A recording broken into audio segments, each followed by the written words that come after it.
Hello students, welcome back. Now let us begin our second lesson about relative and interrogative pronouns. Now relative and interrogative pronouns are the two types of pronouns, but today in this lecture we are going to see only about relative pronouns. Understood? So what is a pronoun? A pronoun is a word which is used instead of a noun. It is used in place of a noun so that the repetition is not done. So that is a pronoun. So relative pronoun means what? Look at the board and in your notebook write the name of the lesson and give the heading title relative pronoun and see here afterwards you will write it. Okay? A relative pronoun refers to some noun mentioned previously and it also joins two sentences. Okay? What a relative, write this in your notebooks. A relative pronoun refers to some noun mentioned previously and it also joins two sentences. Now look here, who, whom, whose, which, what and that are some relative pronouns. Write this in your notebooks. Again I say who, whom, whose, which, what and that are relative pronouns. Understood? Now look at the first example. The boy whose toy is broken is crying. Now which relative pronoun we have used here? Whose. Understood? The boy whose toy is broken is crying. Who is crying? The boy. Which boy is crying? Whose toy is broken. Understood? Now look at the second one. Here is the money that you lent me. Here is the money that you lent me. Now in these sentences, you know, first sentence we have used whose and second sentence we have used that. Now the use of relative pronouns, there are some rules that I am going to write on the board. You will write one as I write, you will write and I will explain it also to you. Now we have seen that who, whom, whose, which, what and that are relative pronouns. Now there are some rules where which pronoun, relative pronoun is used where. Okay. So there are some rules. So now see, look here. Who, whom, whose. These pronouns are used for persons only. But sometimes who is also used when we refer to some animal. Only who, okay? Not whom and whose. So who, whom and whose are used for persons only. But sometimes we use the relative pronoun who for referring to some animals also. This you will write down. Okay, write this. Who, whom, whose are used for persons only. Write this example also.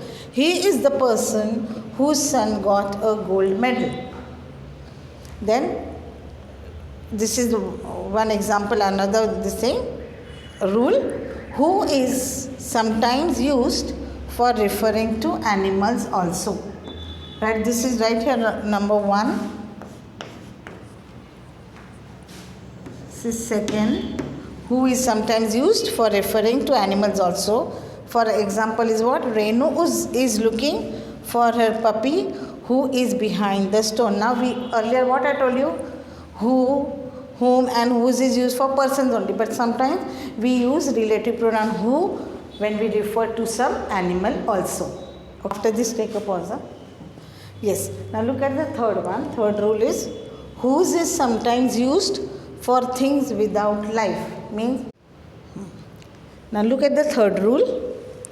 We use the relative pronoun whose is used for things without life. Without life means non-living things.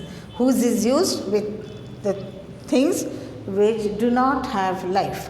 Shama is the girl whose books I have. Means I have the books. Is book a living thing? No. So Shama is the girl whose books I have. Note it down, students, in your notebooks. Okay. So whose is sometimes used for things without life. Now look at the fourth one. Which is used for things without life and for animals.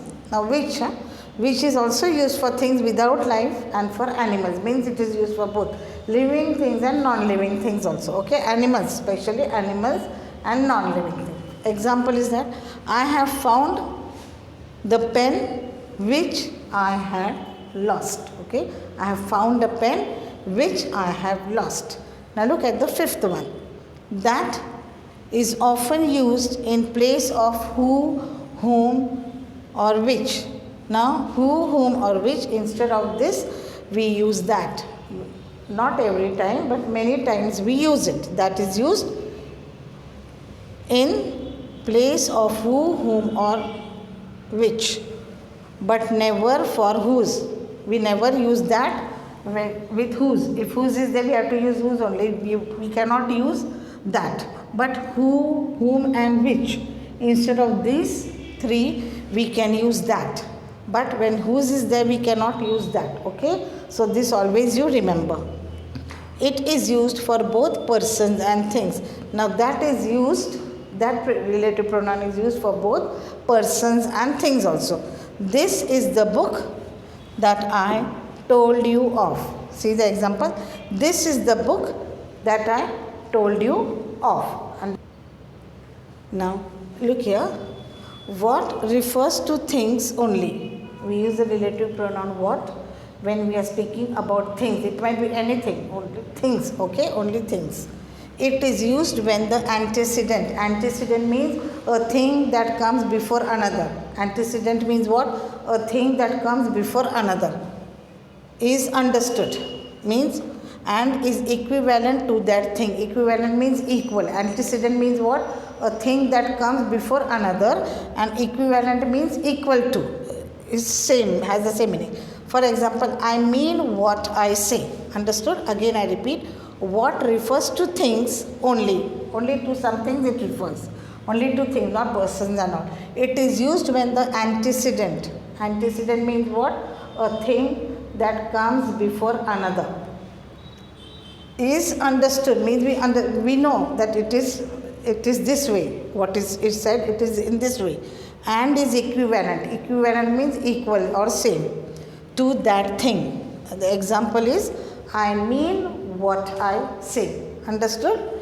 Now always remember that as a relative pronoun refers to a noun or a pronoun, it must be of the same number and person as its antecedent. Antecedent means, remember this meaning, a thing that comes before another. Again I repeat, always remember that as the relative pronoun refers to a noun or a pronoun, it must be of the same number and person of its antecedent. For example, the girl who was intelligent won a medal. I hope children you have understood this. And now interrogative pronoun we are going to do in the next lecture. Now the exercises based on this we will do in the next lecture after interrogative pronouns are over. Okay, all these rules you have to write in the notebook, and after writing this give a finishing line. So this relative pronoun, this topic, you will understand that this topic is over. Okay children, bye.